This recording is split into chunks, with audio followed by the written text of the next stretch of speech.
कोलकाता में ट्रेनी महिला डॉक्टर पर हुए अत्याचार मामले आज देश भर में इंडियन मेडिकल एसोसिएशन ने हड़ताल का ऐलान दिया है। वडोदरा में भी कल से हड़ताल चल रही है और एसएसजी अस्पताल के रेसिडेंट डॉक्टर भी हड़ताल पर है, लेकिन सेवाएं जो है वो जारी रखी गई। जो भी सीनियर डॉक्टर्स हैं और यहाँ के जो स्टाफ है वो पूरा कार्यरत हैं और स्वास्थ्य सेवाओं में कोई दिक्कत नहीं आ रही है। यहाँ उसी तरह से लोगों को अपने केस निकलवाने से लेकर दवाई देने तक और उनकी जांच तक की सारी सुविधाएं दी जा रही है। पेशेंट जो है रोजाना की स्थिति में कम लग रहे हैं, लेकिन दिख तो यहाँ रही हैं पेशेंट।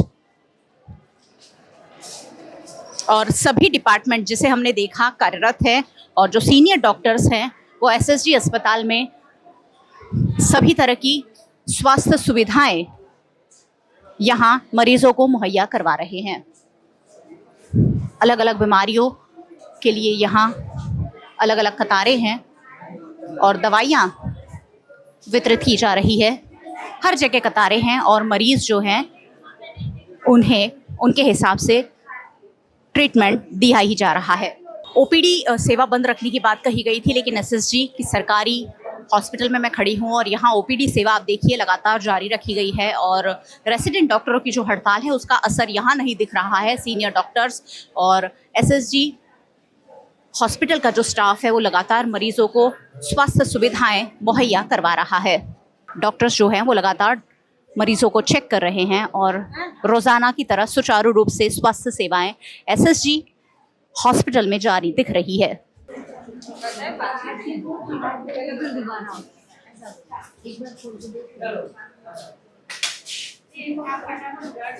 एसएसजी हॉस्पिटल के डॉक्टर निपुर वारा हमारे साथ है। ये डॉक्टर जो हैं सीनियर डॉक्टर्स हैं वो भी काली पट्टी बांधकर मामले का विरोध जरूर कर रहे हैं, लेकिन सेवाएं फिर भी जारी रखी गई है। सर, आज आईएमए की हड़ताल है, लेकिन स्वास्थ्य सुविधाएं आप लोग लगातार मुहैया करवा रहे हैं, क्या कहेंगे इस पर जो मामला हुआ है? जो मामला हुआ है वो काफ़ी दुखद मामला है।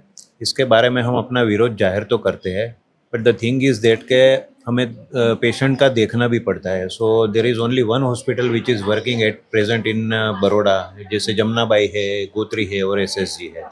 और हमारी ओपीडी कम से कम 400-500 की ओपीडी होती है, तो पेशेंट को एटलीस्ट अभी तकलीफ ना पड़े तब तक हमारा प्रोटेस्ट खाली काली पट्टी पहन के चालू किया है। अगर सरकार इसमें आगे कुछ एक्शन नहीं लेती है तो आगे कुछ करने का प्लान हम डिसाइड करेंगे, further course of the action. Sir, आपको लगता है डॉक्टर की सुरक्षा के लिए कुछ ठोस कानून देश की सरकार को लाने होंगे, क्योंकि रेप हो रहे हैं, अत्याचार हो रहे हैं, मारपीट हो रही है डॉक्टरों के साथ?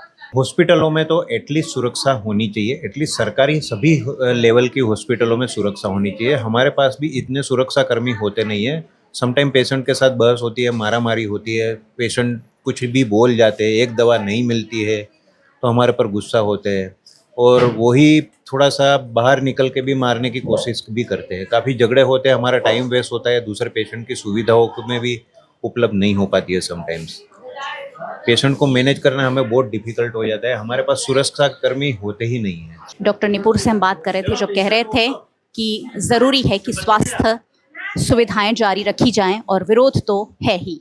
मेडिकल सुविधा जो होती है वो इमरजेंसी सेवा में आती हैं और इसलिए इमरजेंसी सेवाओं के साथ साथ एसएसजी में तो ओपीडी भी ज़्यादातर विभागों में जारी दिख रही है, क्योंकि डॉक्टर्स का और स्टाफ का मानना है कि मरीजों को दिक्कत नहीं आनी चाहिए और इसलिए एसएसजी हॉस्पिटल तो फिलहाल सुचारू रूप से कार्यरत दिख ही रहा है। तो अगर आपको किसी भी तरह की इमरजेंसी है और प्राइवेट हॉस्पिटल में अगर आपको इलाज नहीं मिलता है तो एसएसजी हॉस्पिटल की सेवाएँ आपके लिए खुली हुई है।